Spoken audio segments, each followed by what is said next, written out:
அன்பார்ந்தவர்களே, நம் இதய செருக்கினால் ஒரு சில நேரத்தில் தவறாமல் கோவிலுக்கு வருகின்ற நாமே கடவுளுடைய வார்த்தையை உள்ளே அனுமதிப்பது கிடையாது.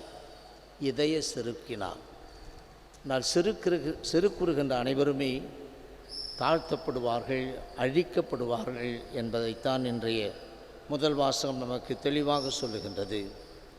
எசேக்கியேல் நூலிலே இப்போது நாம் வாசித்து கொண்டிருக்கின்ற 26, 27, அதற்கு முன்னால் 25 இறைவன் ஆரம்பித்து விடுவார். இறைவாக்கின் வழியாக அம்மோனுக்கு எதிரான இறைவாக்கு, மோவாபுக்கு எதிரான இறைவாக்கு, ஏதோமுக்கு எதிரான இறைவாக்கு, பெலிஸ்தியருக்கு எதிரான இறைவாக்கு, தீருக்கு எதிரான இறைவாக்கு.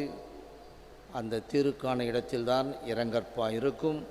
தீரின் அரசனுக்கு எதிரான இறைவாக்கு, சீதோனுக்கு எதிரான இறைவாக்கு, எகிப்திற்கு எதிரான இறைவாக்கு, இப்படி பலதை அவர் பட்டியலிடுவார். இந்த நாடுகளையெல்லாம் பயன்படுத்தி, இந்த அரசர்களையெல்லாம் பயன்படுத்தி தான் தேர்ந்தெடுத்த இஸ்ரேல் மக்கள் தனக்கு பிரமாணிக்கம் இல்லாமல் போகின்ற போது திரும்ப திரும்ப அதை சொல்லி கொண்டே இருக்கலாம். விபச்சாரம் செய்வது, உண்மை கடவுளை விட்டுவிட்டு பாகால் தெய்வத்திற்கு ஊழியம் செய்வது. விபச்சாரம் என்பது கணவன் மனைவி உறவில் மட்டுமல்ல, கடவுள் மனிதன் உறவிலும் இருக்கிறது என்பதை அங்கே சுட்டி காட்டுகின்றார். அப்படி அவர்கள் அந்த இழிநிலையில் இருக்கின்ற போது, அவருக்கு எதிராக பிரமாணிக்கம் தவறி இருக்கின்ற போதுதான் பல மன்னர்களை பயன்படுத்தி அந்த இஸ்ரேல் மக்களை தண்டிப்பார். இவ்வாறு அந்த இஸ்ரேல் மக்களை தண்டிப்பதற்கு பயன்படுத்தப்பட்ட இவர்கள் எல்லாம் தாங்கள்தான் பெரியவர்கள், எங்களால் தான் இதை எல்லாம் நடந்தது என்ற ஒரு போக்கு, ஆணவ போக்கு, செருக்கு இருக்கின்ற போதுதான் அவர்களை சொல்லுகின்றார். உன் இதயத்தின் செருக்கில் ஒரு சில நேரத்தில் இதயம் வஞ்சகம் வாய்ந்தது. எரேமியா நூலில் சொல்லப்படும் இதயம் வஞ்சகம் வாய்ந்தது, நம்ப முடியாது. இதயம் ஒன்று சொல்லும், ஆனால் வெளியிலே வாய் ஒன்று சொல்லும். இதயத்தின் உண்மையான நிலைப்பாட்டை யாரும் புரிந்து கொள்ள முடியாது. எனவே தான் வஞ்சகம் நிறைந்தது இதயம். எனவே அந்த இதயத்தின் செருக்கில் நானே கடவுள், என் பொருளாதாரத்தை போல் யாருக்கும் இல்லை, அவன் சொல்வதெல்லாம் அங்குதான், என்னை போல் அறிவாளி யாரும் இல்லை என்று அவன் சொல்லுவான். அப்படி சொல்லுகின்ற போதுதான் குத்தி கிழிக்கப்பட்டு நீ சாவாய், உன்னுடைய முடிவு கோரமாக இருக்கும், உன்னுடைய இதய செருக்கின் காரணமாக இப்படிப்பட்டதை நீ அனுபவிப்பாய் என்று சொல்லுகின்றார். இதுவெல்லாம் நமக்கு பாடும். நம் வாழ்க்கையிலே அந்த தாட்சி இருக்கிறதா? என்னிடம் கற்றுக்கொள்ளுங்கள் என்று இயேசு சொன்னதெல்லாம் இதயத்தில் தாட்சியும் சாந்தமும் உள்ளவன், இதை கற்றுக்கொள்ளுங்கள். எங்காவது நாம் செருக்கோடு பேசியிருக்கின்றோமா? செருக்கோடு மற்றவர்களை பார்த்திருக்கின்றோமா? நம்முடைய சொல், செயல், சிந்தனை நிறைய நேரத்தில் அந்த இதய செருக்கை வெளிப்படுத்தக்கூடியதாக இருக்கும். கோவிலுக்கு வருவதால் நாம் மாறிவிட்டோம், புனிதர்களாகிவிட்டோம் என்று எண்ண வேண்டாம். தனியாக அமர்ந்து சிந்திக்கின்ற போதுதான் என் இதயத்தில் எப்படிப்பட்ட செருக்கு இருக்கிறது, அதனால் எப்படி நான் அடுத்தவர்களை மிக மிக கேவலமாக நினைக்கின்றேன், நடத்துகின்றேன் என்பதெல்லாம் நமக்கு தெரிய வரும். உன்னை ஈன்ற பாறையை நீ புறக்கணித்தாய், உன்னை உருவாக்கிய கடவுளை மறந்து விட்டாய். எதனால்? இதய செருக்கின் காரணமாக.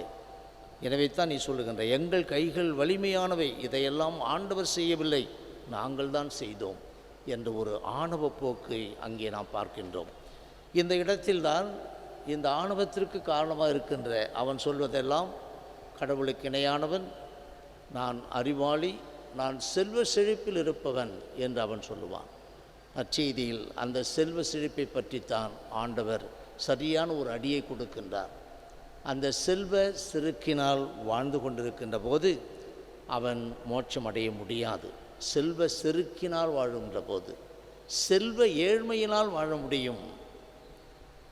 ஏழை லாசர் பணக்காரன் ஊமையிலே அவன் அந்த அளவுக்கு வசதியாக வாழ்ந்தான். அந்த பணக்காரன் நாளுக்கூறு ட்ரெஸ், வேலைக்கூறு உணவு, விதமாக சாப்பிட்டான். அந்த வசதியை கடவுள் கொடுத்தார்.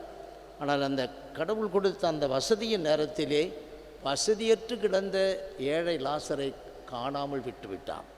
எனவே தான் காட்சியை அப்படியே மாற்றி அமைத்து இருவருடைய இறப்பிற்கு பிறகும் இருவருக்கும் நடப்பது என்ன என்பதை கடவுள் நமக்கு உணர்த்தி அந்த ஓமையின் வழியாக என்னிடம் இதய செருக்கு இருக்கக்கூடாது என்பதை வலியுறுத்துகின்றார்.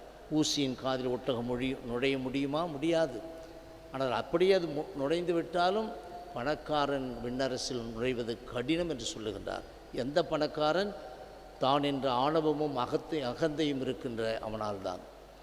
எனவே சீடர்கள் இயேசுவிடம் கேட்கின்றார்கள், பின் யாரால் முடியும்? யாரால் முடியும்? மனிதரால் இது முடியாது, ஆனால் கடவுளால் எல்லாம் இயலும். அந்த இடத்தில் நாம் சற்று ஆழமாக சிந்திக்கின்ற போது கடவுளால் எல்லாம் இயலும் என்று அன்னை மரியாளுக்கு சொல்லப்பட்டது எப்படி ஆகும் என்று கேட்டபோது கடவுளால் இயலாதது ஒன்றுமில்லை என்று சொன்னபோது அந்த கடவுளால் மட்டுமே இயலக்கூடிய காரியம் கன்னிமரியாளிடம் நடந்தது. அவர் கன்னியாக இருக்கின்ற போதே கருதாங்கினாள். காரணம் என்ன? இதோ ஆண்டவருடைய அடிமை, இதோ ஆண்டவருடைய அடிமை. அங்கே இதய செருக்கு கிடையாது, மாறாக அந்த தாழ்ச்சி. எனவே தன்னையே தாழ்த்தி கொள்ளுகின்றவர்களுக்கு மனிதனால் முடியாததும் கடவுளால் எல்லாம் இயலும் என்ற நிலையை உருவாக்க முடியும். எனவே என் வாழ்க்கையில் நான் எப்படிப்பட்டவனாக சிந்தித்து கொண்டிருக்கின்றேன், செயல்பட்டு கொண்டிருக்கின்றேன் என்று சிந்திப்போம். ஆமென்.